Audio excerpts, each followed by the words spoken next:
સંજેલીમાં fire station બનાવવા માટે કોંગ્રેસ સમિતિ દ્વારા ટીડીઓને આવેદનપત્ર આપ્યું તેમજ તાલુકા પંચાયત પ્રમુખની ઓફિસ ખાતે પણ આવેદનપત્ર ચોંટાડ્યું। આ તારીખ 18/2025 સોમવારના રોજ બપોર 2 કલાક સુધીમાં સંજેલી તાલુકા પ્રમુખ દિનેશ તાવિયાડના નેતૃત્વમાં સંજેલી કોંગ્રેસ સમિતિ દ્વારા તાલુકા વિકાસ અધિકારીને આવેદનપત્ર આપી રજૂઆત કરવામાં આવી હતી। તેમજ જય સંગેડાએ તાલુકા વિકાસ અધિકારીને આવેદનપત્ર આપી અને મુખ્યમંત્રી દ્વારા ગુજરાતના અન્ય વિસ્તારોમાં મંજૂર કરાયેલા ફાયર સ્ટેશનની નોંધ વાંચી સંભળાવી હતી। છાસવારે બનતી આગની ઘટનાથી સંજેલી તાલુકામાં વારંવાર જાનમાલનું નુકસાન થઈ રહ્યું છે, જેથી સંજેલી તાલુકામાં ફાયર સ્ટેશન બનાવવા માટેની રજૂઆત કરવામાં આવી હતી। આવેદનપત્ર સંજેલી તાલુકા પંચાયત પ્રમુખને પણ આપવાનું હતું, પરંતુ પ્રમુખ હાજર ન રહેતા કોંગ્રેસ કાર્યકર્તાઓ દ્વારા તાલુકા પ્રમુખની કેબિનના બહાર દરવાજા ખાતે આવેદનપત્ર ચોંટાડી અને વિરોધ નોંધાવ્યો હતો। આવનાર સમયમાં તાલુકા પંચાયતમાં ઠરાવ કરી અને ફાયર સ્ટેશન બનાવવામાં નહીં આવે તો કોંગ્રેસ સમિતિ ગાંધી ચિંધ્યા માર્ગે આંદોલન કરશે તેવી ચીમકી પણ ઉચ્ચારવામાં આવી છે। आज रोज अमे आवेदनपत्र आपवा माटे आवी रह्या हता। छासवारे बनती घटना आगनी जे घटनाओं बने छे आ घटनाना निवारण माटे संजेली तालुकाने फायर स्टेशननी जरूरियात छे। आ बाबतनी रजूआत करवा माटे अमे संजेली तालुका पंचायतना प्रमुखश्री पासे आज आव्या हता, पण दरवाजो बंध छे, प्रमुखश्री अहींया हाजर नथी।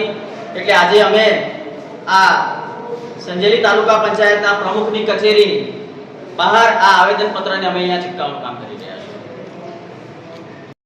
સંજેલી તાલુકામાં જે વારંવાર આગની ઘટનાઓ ઘટે છે, જેને કારણે જે જાનમાલનું નુકસાન થાય છે, તેના માટે આજે સંજેલી તાલુકામાં તાલુકા વિકાસ અધિકારીશ્રીને અમે એક આવેદનપત્ર આપીને રજૂઆત કરી છે કે વારંવાર બનતી આ ઘટનાઓમાં જાનમાલનું નુકસાન ન થાય તેની માટે સંજેલી તાલુકાને ફાયર સ્ટેશન આપવામાં આવે।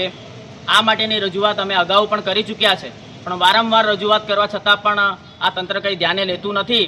એટલે આજ રોજ સંજેલી તાલુકાના તાલુકા વિકાસ અધિકારી સાહેબશ્રીને અમે આવેદનપત્ર આપીને રજૂઆત કરી છે કે આવનારી સંજેલી તાલુકા પંચાયતની સામાન્ય સભામાં ઠરાવ લેવામાં આવે અને આ ઠરાવ મુખ્યમંત્રીશ્રીને આપવામાં આવે, જેથી કરીને વિશેષ ગ્રાન્ટ અલગથી આ સંજેલી તાલુકામાં ફાયર સ્ટેશન બનાવવા માટે ફાળવણી કરવામાં આવે।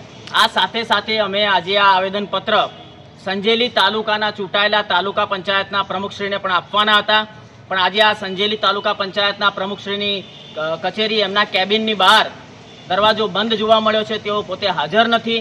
એટલે આજે અમે આ સંજેલી તાલુકાની જનતાની જે માંગણી છે, જનતાની જે આ વેદના છે, આ વેદનાનું આવેદનપત્ર એમના દરવાજાની બહાર સેલો ટેપથી ચિપકાવી દઈને વિરોધ પ્રદર્શન કર્યું છે કે જ્યારે પણ તેઓ આવે દરવાજો ખોલે એટલે પહેલામાં પહેલું એમને આવેદનપત્ર દેખાય અને આ જનતાની વેદના એમને નજરે પડે, એટલા માટે અમે આજે આ આવેદનપત્ર એમના દરવાજાની બહાર ચિપકાવવાનું કામ કર્યું છે।